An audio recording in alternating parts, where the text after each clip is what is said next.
Amid the roar, former Republican State Representative Kent Calfee is a voice crying out from the wilderness, questioning House Speaker Cameron Sexton's handling of a floor protest that led to expulsions for 2 of 3 lawmakers.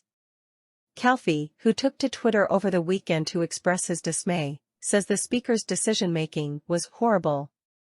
Horrible, in the ouster of Representative Justin Jones, welcomed back with open arms, and Justin Pearson, soon to be reappointed, while Representative Gloria Johnson narrowly avoided expulsion.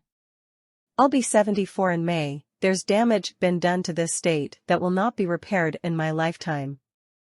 Beats all I've ever seen.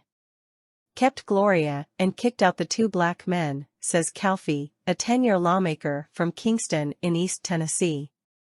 House Republicans apparently didn't grasp the gravity of the moment as they argued for hours Thursday that the trio needed to be removed because they approached the well on March 30 and protested for tighter gun laws in the wake of the Covenant school shooting that killed 6 people. They did it without the Speaker's permission and used a bullhorn to rally people in the balconies once the Speaker cut off the microphone. Majority Leader William Lamberth pointed out they drew attention to themselves and took away the voices of 6.8 million people before some of the shooting victims were even buried. While Republican leaders are worried about decorum, though, the general public's mindset is, they're kicking out 2 black men for trying to save children from machine guns. While Sexton pushed for expulsion, Calfee contends censuring and stripping the 3 of their committee assignments would have sufficed.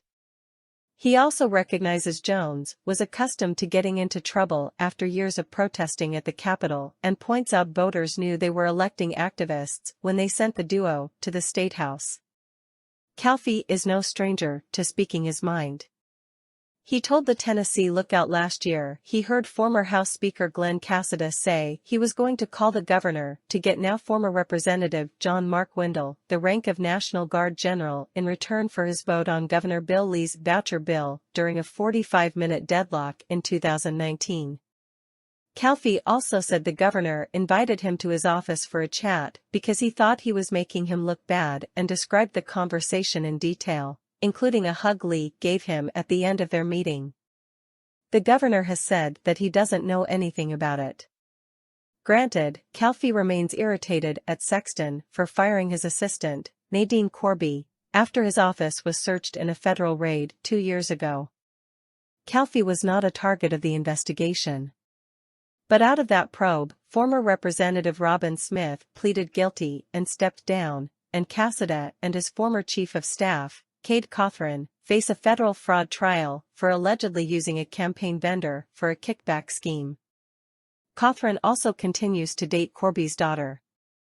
Whether Calfee still harbors a grudge against the Speaker is unclear, but it's obvious he has the same view of the current House debacle as others do, including many Republicans.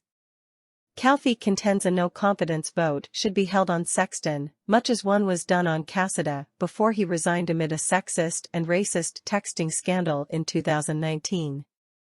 Sexton handled that horrible. He went way above and beyond. "It's a mess," Calfee says. Lame arguments. Forgive House Republicans if they had their legal hats handed to them in Thursday's expulsion hearings. They've gotten so accustomed to having their way in committees and floor votes they rarely have to make a strong argument. It showed, because even in a case that wasn't really a court case, they fumbled and stumbled and still won 2 out of 3, although the decision on one is moot now, with Jones being reappointed by the Metro Nashville Council. Their first foul-up was to introduce a 7-minute video that, as it turns out, contained only about 4 to 15 seconds of action that might have been admissible in a court of law. That's assuming a judge would have allowed it to be shown, since it wasn't shared with Democrats before the hearing. The video, which was said to be unedited but was introduced with subtitles and pieced together from different incidents, was so well done that it wound up exonerating Johnson, showing her mainly twiddling her thumbs. Former Representative Wendell, who stole at least part of the show in representing her, called the charging resolution an abomination. He appeared to sway some folks, too. Then came the prosecution by Republican House members who pointed out that the trio gathered at Johnson's desk and then walked to the well and started speaking without the Speaker's permission. Jones had been going in and out of the chamber all morning to fire up the hallway crowd made up mostly of parents and teens.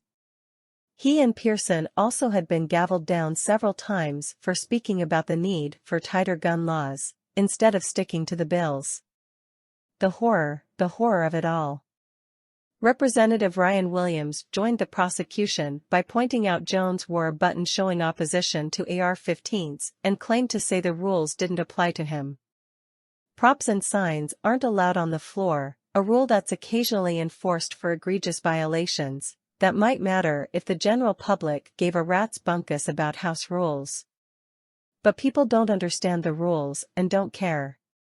Then came the accusations from Republican lawmakers that Pearson threw a temper tantrum when he didn't get his way, which led Pearson to ask the question, how many of you would want to be spoken to that way?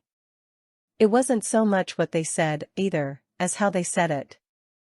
Pearson argued that Representative Andrew Farmer, a Sevierville attorney who sponsored the resolution to have him expelled, spoke to him that way because he's comfortable doing that, because decorum allows. Pearson pointed out for the 100th time he was rallying because the legislature shouldn't be beholden to the National Rifle Association and gun lobbyists. Before that, Representative Gino Bulso, a Brentwood attorney, tried to push Johnson to admit guilt, but she wound up trashing his legal argument. He made the mistake of asking a question for which he didn't know the answer. When he tried to pin the bullhorn on her, Johnson responded she had one that never left her scooter other than when the singer Margot Price used it to attend a rally. You can check for fingerprints. It'll have mine and Margot Price's, she said. After years of holding a supermajority, Republicans might have gotten a little lazy.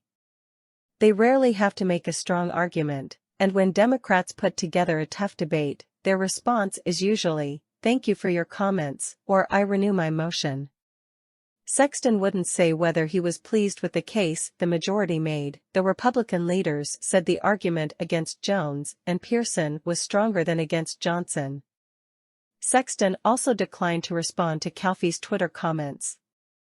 But legally speaking, onlookers believe Republicans got hammered. I think we had better legal minds, and we had the facts on our side and the law on our side, House Democratic Caucus Chairman John Ray Clemens said. And as a trial lawyer, it's always nice to have the facts and the law on your side. And I think the biggest problem was those members came in with a politically partisan agenda with their minds already made up. With the exception of a few of them, they just voted along party lines. Whose advice?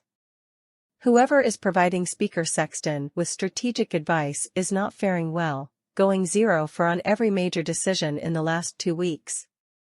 When Sexton called the floor protest an insurrection equal to or worse than January 6, people went bonkers.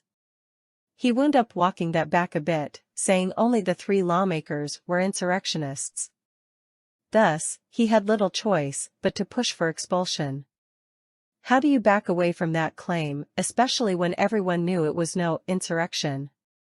Okay, maybe I was scared to death that I'd be riding the stump until midnight, which doesn't make Stockard happy. The second major miscalculation was to support expulsion, although he tried to lay it on other members, when there are no rules, other than one saying the House can expel rulebreakers with a 2/3 vote. Jones and Pearson wound up getting a bigger platform than ever and now martyrdom. We gave them each due process. They had the chance to defend themselves. Members had the chance to ask the questions, and then there was the vote, Sexton said. Based off the vote and the evidence presented and the testimony of those 3 individuals and one that had her attorneys, the votes were tallied and that's what happened. And that was the third mistake. Sexton claims the trio took away the voice of the entire chamber for 45 minutes on the House floor that fateful day. Yet it came down to 15 seconds or less, because he recessed to try to figure out what to do. Thus, it took a 6-hour hearing Thursday to return between 4 seconds and 45 minutes to Tennessee voters. The trio was expected to apologize last Monday night but didn't, according to Sexton, although it's unclear whether that would have affected the outcome. And while most people agree the House can't function with one ruckus after another, they'd also say the punishment outstripped the crime. Consequently, Jones made a triumphant return Monday to the Capitol after being appointed to the House seat by the Metro Nashville Council. Pearson probably won't be too far behind him. The lingering question is, what's next for those two? After becoming part of the Tennessee Three, known worldwide, they could raise enough money to run for president, well, at least for mayor of Nashville or Memphis.